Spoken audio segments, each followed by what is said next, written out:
Good morning and happy Monday. Happy start of the week. Maulan last week until Saturday. And then kahapon lang umaraw, kaya kahapon lang ako nakapag check dito sa labas. Yan, so ngayon maaraw ulit, magsi 7 AM na. Yan, update dito guys. May tingnan yung luwela ko. Madami siyang stem rot. Ayan o, kita nyo ba?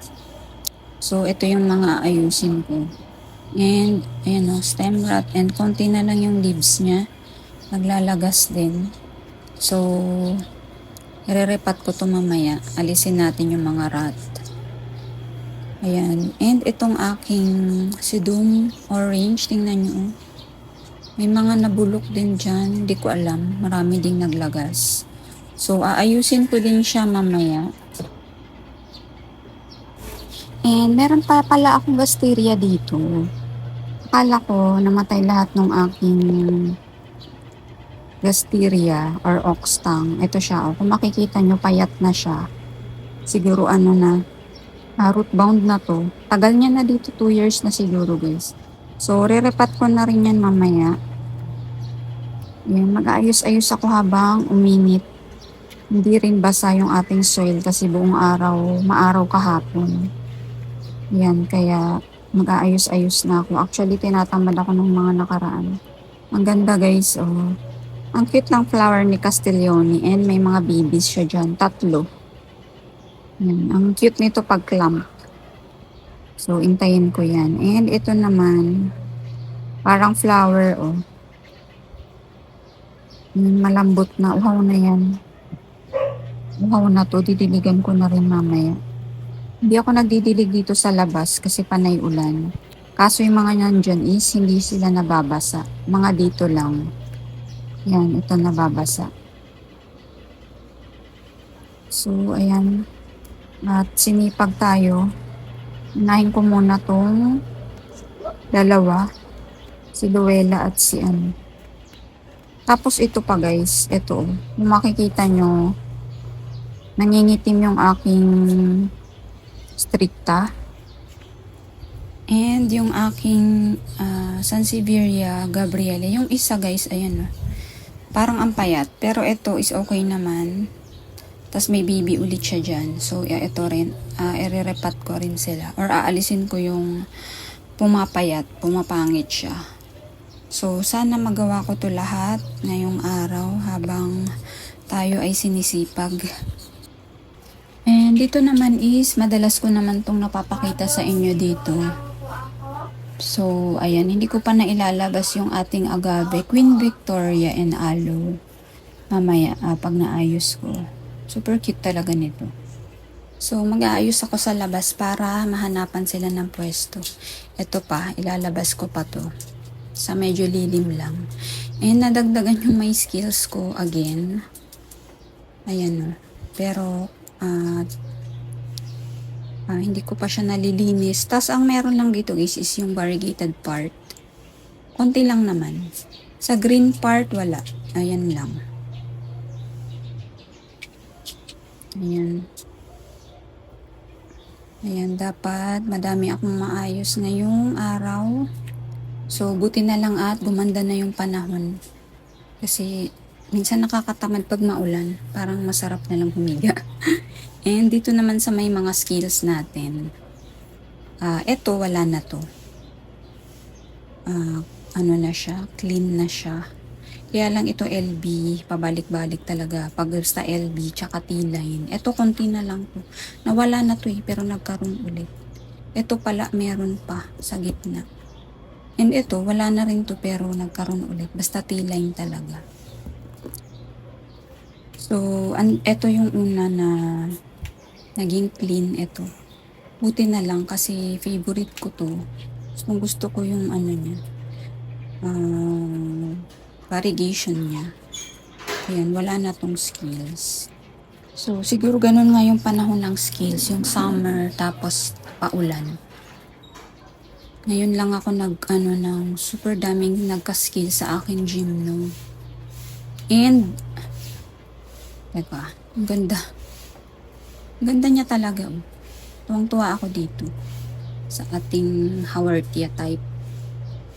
Super cute niya, oh. So, gusto ko tong tinitingnan, eh. And, nawalan na rin ako ng daydream na gym, no. Narat din siya, guys. So, tama nga din yung sabi nung iba na yung daydream nila is hindi nagtatagal sa kanila. So, kaya pala. Magwa 1 year na pa naman yung daydream ko. July or August ko kasi nabili yun.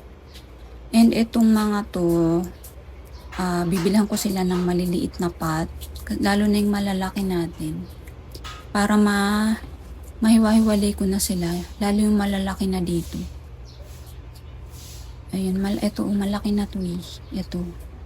Tsaka mukhang marami na siyang roots. Para mailagay ko na siya sa separate pot niya. Medyo masikip na rin kasi. Yan, so bibili ulit ako nung maliliit na pot. Ayan guys, nandito na si Luella. So, isi-save ko siya. Nag-i-start na siya mag-rot. Ire-repat ko siya or teka, i-trim ko muna tong mga na-rot part. Tagal na ni Luella sa akin, 3 years na. Ngayon lang to nagkaroon ng stem rot. Tuloy-tuloy kasi yung ulan nung nakaraan. Ayan o, naglalagas din siya. And, teka. Matangkad na rin naman kasi siya. Baka i-trim ko na lang silang lahat para, alam nyo yun, start anew. Ayan o. May mga aerial roots na rin kasi to. Ayan. So, ganito na lang gagawin ko. Dito ko na lang itatanim lahat ng pupugutin ko. Ayan. Isa pa naman to sa napakabait kong succulent. From one head to guys naging ganito na siya. Kaya, super favorite ko to. So, isi-save natin siya. And, ito. Ayan. Sana lang maka-recover siya. Ayan o. Ayan, puro na siya talaga aerial roots kasi. So, tama lang din naman na, ayan o, itrim na natin siya. Ayan, itatanim ko na lang sila ng sama-sama. So, dito, ito, okay pa to. And ito.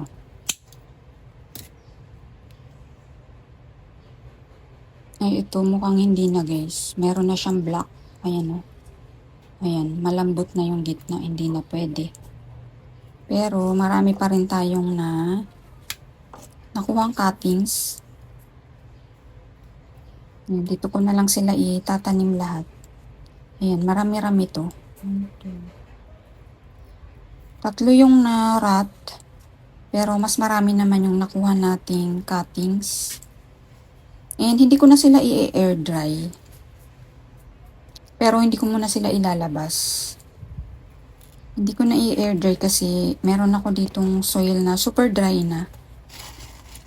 Used soil to ng mga sokyu and super dry na to kaya hindi ko na kailangang i-air dry yung ating succulent. Basta hindi nyo lang titiligan ng 1 week. Hindi naman ako worried dito kasi may aerial roots naman siya. So siguro ilalabas ko sila after 2 weeks. Para hindi naman sila maulanan. Ayan. Naubos din yung mga leaves niya eh.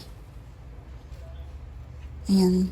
Cute sila tingnan dito. Magiging clamping sila. Ayan cute. Teka, dagdagan ko lang ng ng lupa.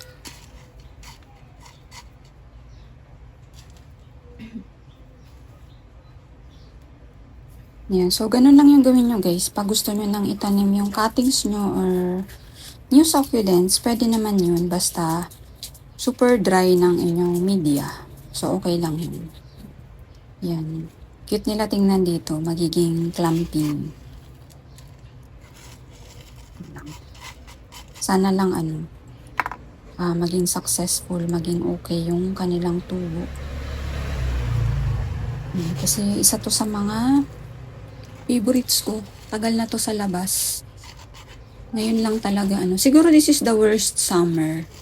Worst season talaga to ng mga succulent ko, na kahit ngayon na malamig na, marami pa ring nararat na succulents. Ayan. Sad pero yan, laban lang. Ano ba yan? Kumakawala. Teka. Kumakawala sila sa lupa. Ayan. Ano ba? Ayan. Oop. Tanggal na naman. So, hindi ko alam kung bibili pa ba ako sa December ng mga succulents. Sa totoo lang, parang nakakaano yung nangyari sa season na to. Nakakasad, pero tingnan natin. Hindi naman natin masabi minsan. Ganun yung ating plantita heart pag may mga nagustuhan ulit na succulents. So, ayan. Ayan. Hindi rin ako naglalagay ng toppings sa succulents.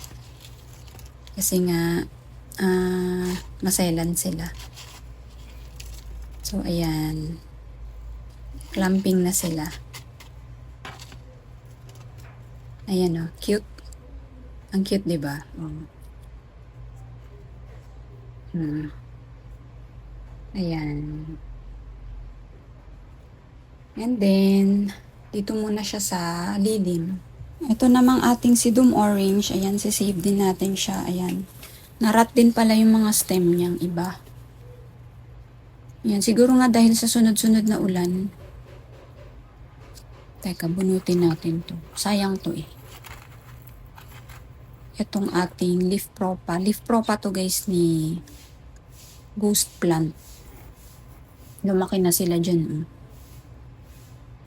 Pag leaf propa kasi, matibay na yan. Parang sanay na sila sa area. And then, ito naman. Ayan, okay yung mga roots niya. Nag-stem rot lang yung iba. Ayan, so irarepat ko na lang sila sa mas maliit na pot. Tapos, aalisin ko tong mga to. Yung mga narat na part. Ayan, okay pa yung ugat niya eh. And then, ito rin. Ayan, alisin na rin natin yung, ayan, wala na to. Mga narat part. Teka, gamitin ko na lang tong pot ni Luella. Dito ko na lang siya i-rerepat.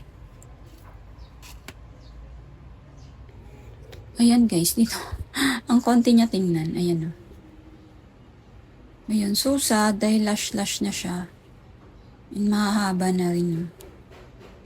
Iniisip ko kung gugupitin ko. Siguro gugupitin ko pero hindi muna ngayon. Ganito na lang muna. So, ayan muna ang video natin for today. Thank you so much for watching. Happy Monday!